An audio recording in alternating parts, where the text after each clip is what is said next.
Please subscribe Metro Learnings for more educational videos.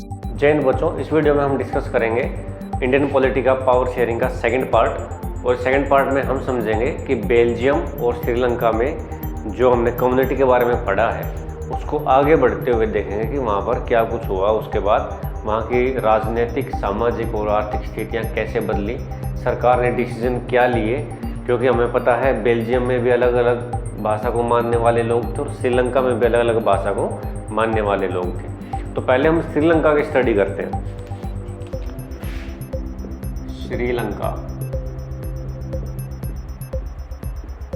Sri Lanka में हमें पता है मेजोरिटी में कौन थे? सिन्हाला स्पीकर्स। जो सिन्हाला भाषा बोलते थे उनकी मेजोरिटी थी, लगभग 72% के आसपास। धर्म कौन सा था? बौद्ध धर्म। ये पिछली वीडियो में आपको बता चुका हूँ, अगर आपने नहीं देखे तो आप देख सकते हो। यहाँ पर माइनॉरिटी में कौन थे? जो तमिल स्पीकर्स थे। तमिल स्पीकर्स, ठीक है, वो कितने थे? 18%, जिसमें इंडियन तमिल थे और श्रीलंकन तमिल थे। तो ये यहाँ पर माइनॉरिटी में थे और ये मेजॉरिटी में। अब हमें पता है कि ये देश आज़ाद हुआ 1948 में। किस डेट को? 4 फरवरी 1948 को ब्रिटेन से आज़ाद हुआ। आज़ाद होने के बाद सरकार यहाँ पर काम करने लग गई, इलेक्शंस हुए, गवर्नमेंट में जो सांसद थे वो जीत कर आए। अब हमें यहाँ पर ये पता है कि इस स्टेट में सिन्हाला स्पीकर्स ज़्यादा थे, तो सिन्हाला बोलने वाले लोग ज़्यादा थे, तो ज़्यादातर सांसद भी कौन सी भाषा के होंगे? सिन्हाला भाषा बोलने वाले लोग होंगे। जो सांसद थे वो ज़्यादातर किस भाषा के बोलने वाले थे? सिन्हाला। तो जितनी भी पॉलिसी लेकर आए और गवर्नमेंट भी उन्हीं की बनी, तो गवर्नमेंट आगे ऐसे काम करते गई, ऐसी पॉलिसी, ऐसे कानून, ऐसे अमेंडमेंट लेकर आई जिनकी वजह से सिन्हाला स्पीकर्स और तमिल स्पीकर्स के बीच में जो गैप था वो वाइड होता गया, वो और बढ़ता गया। दोनों के बीच में संघर्ष और ज़्यादा होता गया, तो कन्फ्लिक्ट बहुत ज़्यादा हो गया। अब हमें ये जानना है कि वो ऐसे कौन कौन से स्टेप थे जो गवर्नमेंट ने उठाए और इस देश में ऐसी हालत हुई कि यहाँ पर सिविल वॉर स्टार्ट हो गया। ठीक है, सिविल वॉर मतलब गृह युद्ध, कि जो अपना देश है उसी देश के लोग आपस में लड़ाई करते रहे, तो वो होता है हमारा सिविल वॉर। सिविल वॉर की अब नौबत क्यों आई? गवर्नमेंट ने कुछ स्टेप्स उठाए। सबसे पहला स्टेप उठाया वो था 1956 में।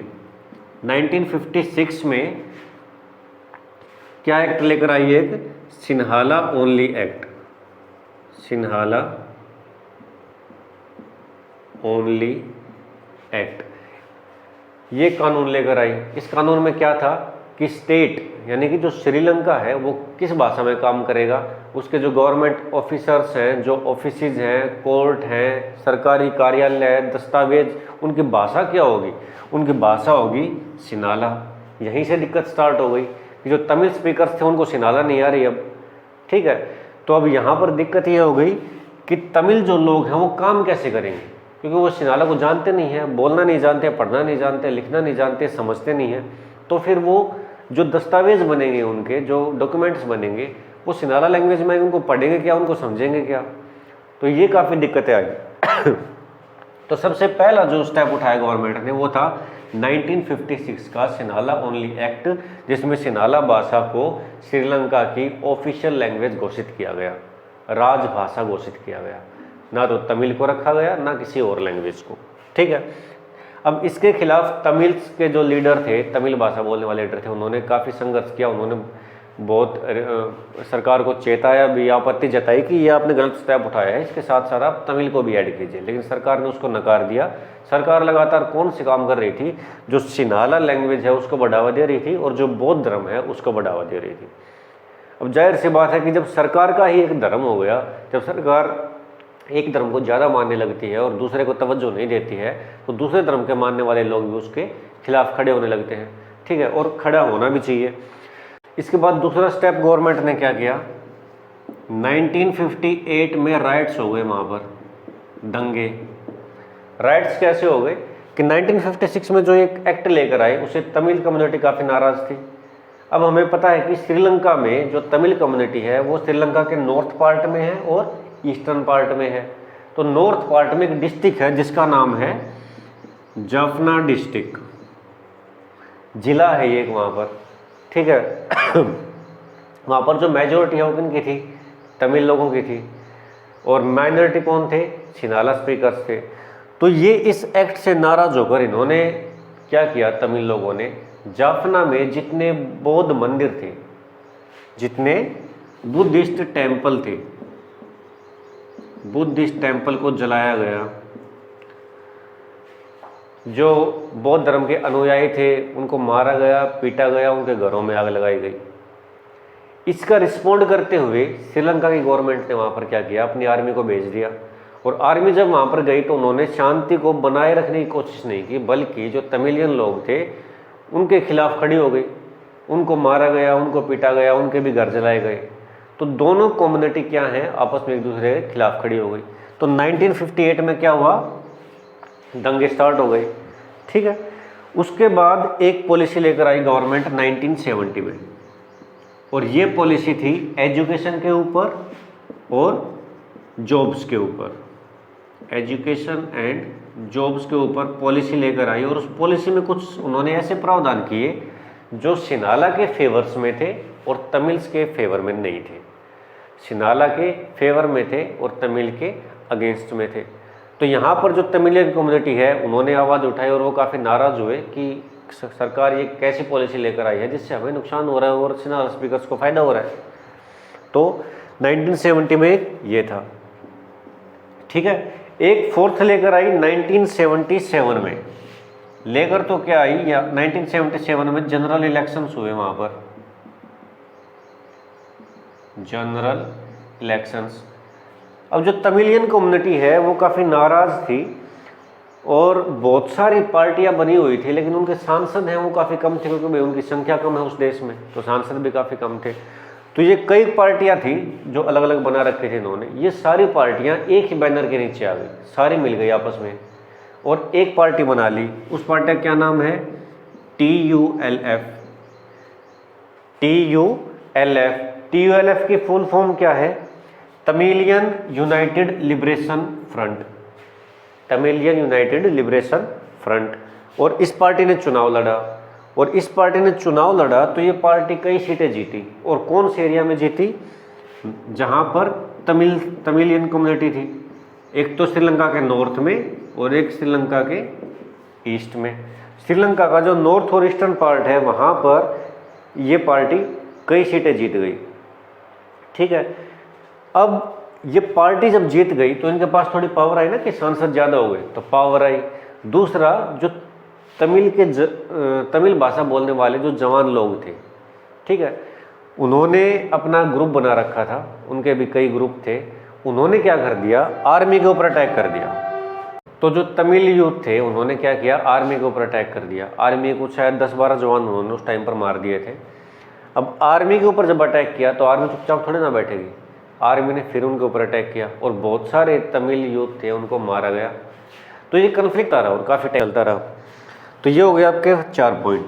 एक काम और हुआ सॉरी, 1981 में एंटी तमिल प्रोग्राम नहीं है, ये क्या है, पोग्राम्स है। इसका क्या मतलब होता है, तबाही। एक तरीके से ये जानबूझकर ऐसा काम किया गया सिनाला स्पीकर्स के द्वारा 1981 में कि जो सिन्हाला पुलिसमैन थे, जो बुद्धिस्ट पुलिसमैन थे, जो सिन्हाला लैंग्वेज का यूज़ करते थे, वो तमिल्स के ऊपर अटैक करने लगे। तमिल के जो लोग थे, औरतें थी, बच्चे थे, बूढ़े थे, जवान थे, उन सब के ऊपर अटैक करने लगे, उनको मारने लग गए। बहुत सारी संख्या में लोगों को मारा गया, बहुत सारी संख्या में लोगों का रेप भी, जो महिलाएं थी खासकर उनका रेप किया गया, बहुत सारे लोगों का घर जलाया गया, उनको घर से निकाला गया। बल्कि कुछ चीज़ें तो ऐसी हुई कि तमिल जो यूथ थे उनको नंगा करके सड़क के ऊपर दौड़ाया भी गया। तो ऐसे काम भी किए गए और वो कब हुए, 1981 में।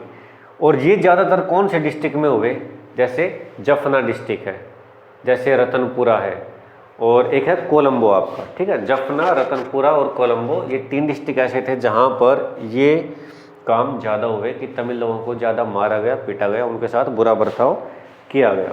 इसके साथ साथ जफना में एक पब्लिक लाइब्रेरी थी, जो जफना डिस्ट्रिक्ट है वहाँ पर क्या थी, एक पब्लिक लाइब्रेरी, उसको भी जलाया गया। और जो न्यूज़पेपर थे, न्यूज़पेपर जो तमिल भाषा के थे, और न्यूज़पेपर के जो ऑफिसेज थे उनको जलाया गया। पुलिस लाइब्रेरी, जो पब्लिक लाइब्रेरी है वो जलाई गई, न्यूज़पेपर ऑफिस थे उनको जलाया गया, और साथ साथ में कुछ तमिल सांसद भी थे उनके घर को भी जलाया गया।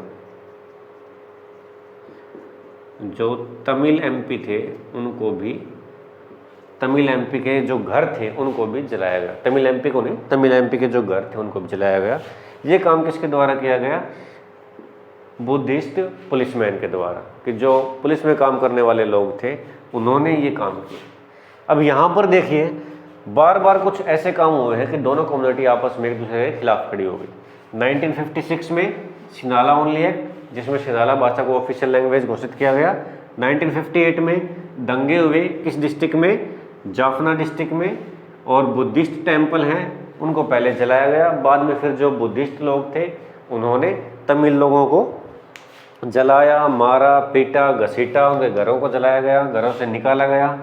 1970 में गवर्नमेंट फिर पॉलिसी लेकर आई एजुकेशन की और जॉब से रिलेटेड, जिसमें क्या था कि शिनाला स्पीकर्स को ज़्यादा फायदा था और जो तमिल स्पीकर्स हैं उनको नुकसान था। 1977 में फिर जनरल इलेक्शन हुए, जिसमें TULF, Tamil United liberation front है, वो जीत गई। कई सिटी 81 में एंटी तमिल प्रोग्राम चलाया गया। इसके तहत क्या था कि जो मेन जो इसका मोटिव था वो यही था कि तमिल लोगों को परेशान किया जाए, उनको जलाया जाए, मारा जाए। इसके साथ साथ पब्लिक लाइब्रेरी थी उसको जलाया गया, न्यूज़पेपर ऑफिसेज थे उनको जलाया गया, और तमिल एमपी के जो घर थे उनको भी जलाया गया। यहाँ तक आपको क्लियर है? ये था आपका 1981 तक की स्टोरी। 1948 से लेकर 1981 तक की आपकी ये स्टोरी है, जिसमें हमने देखा है कि गवर्नमेंट ने ये स्टेप ऐसे उठाए हैं कि जो दोनों कम्युनिटी एक दूसरे के खिलाफ खड़ी हो गई। ठीक है, अब इससे आगे देखते हैं कि वहाँ पर क्या हुआ। के बाद 1983 में क्या हुआ? 1983 में एक व्यक्ति था जिसका नाम था वेल्लू पिल्लई प्रभाकरण। तमिल था, ये तमिल स्पीकर था। इसने एक पार्टी बनाई LTTE। LTTE की फुल फॉर्म क्या है? ये आपके चैप्टर में नहीं है, मैं आपको केवल एक्स्ट्रा नॉलेज के लिए बता रहा हूँ।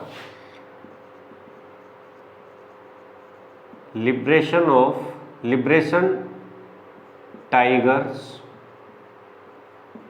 ऑफ तमिल इलम का मतलब क्या है यहाँ पर? गवर्नमेंट से। उसने अपनी गवर्नमेंट ही बनाने की सोच ली। ठीक है, कि हम तो अपनी अलग गवर्नमेंट बनाएंगे। अब अलग गवर्नमेंट बनाएंगे तो उसको किसकी जरूरत है? अलग स्टेट की जरूरत है। तो इसने क्या डिमांड स्टार्ट कर दी? इसकी डिमांड ये थी कि उसको एक अलग से स्टेट दिया जाए, इंडिपेंडेंट स्टेट। और स्टेट केवल किसके लिए हो? तमिल के लिए। वहाँ पर कोई शिनाला भाषा बोलने वाले लोग नहीं रहेंगे। जो उसने, इस पार्टी ने क्या किया? इंडिपेंडेंट तमिल स्टेट की डिमांड कर दी कि तमिल लोगों के लिए अलग से स्टेट बना दिया जाए, हमें स्वतंत्र कर दिया जाए। मतलब ये मान लिया कि हमारा एक अलग देश हो, ठीक है, हम स्वतंत्र होने चाहिए, फिर हम चाहे उसमें अपनी राजभाषा कुछ भी रखें। तो ये इस पार्टी ने डिमांड रख दी। और जो श्रीलंका की गवर्नमेंट है वो थोड़ी ना मानेगी इस चीज़ को। तो श्रीलंका की गवर्नमेंट ने साफ साफ मना कर दिया कि हम आपको कोई भी इंडिपेंडेंट स्टेट नहीं दे सकते। ठीक है, और फिर इन दोनों में टकराव हुआ। इस पार्टी के जो लोग हैं, इनसे जुड़े हुए जो लोग हैं उसने, और जो श्रीलंका की जो आर्मी है, उन दोनों के बीच में ये संघर्ष होना स्टार्ट हो गया। और ये संघर्ष चला आपका 1983 में स्टार्ट हुआ था, और अब 10 साल पहले जाकर ये 2009 में बंद हुआ। ये जो संघर्ष हुआ ना 1983 से 2009, इसी को बोलते हैं सिविल वॉर। कि श्रीलंका में सिविल वॉर कब से कब तक हुआ? 1983 से 2009। हालांकि इससे पहले बहुत सारे कॉन्फ्लिक्ट हुए, राइट्स हुए, दंगे हुए, कई लोग भी मारे गए, लेकिन जब ये दंगे अपने चरम लेवल पर थे, जब ये सरकारें और ये तमिल पार्टीज बिल्कुल अगेंस्ट थे, एक दूसरे के आमने सामने थी, और जब अटैक होने लग गए आर्मी के तमिलियन के ऊपर और तमिलियन के आर्मी के ऊपर, जब एक बाउंड्री लाइन को क्रॉस ही कर दिया गया, ठीक है, बहुत आर्मी भी अग्रेसिव हो गई और तमिलियन जो स्पीकर्स थे वो भी अग्रेसिव हो गए, तो वो वहाँ पर स्टार्ट सिविल वॉर।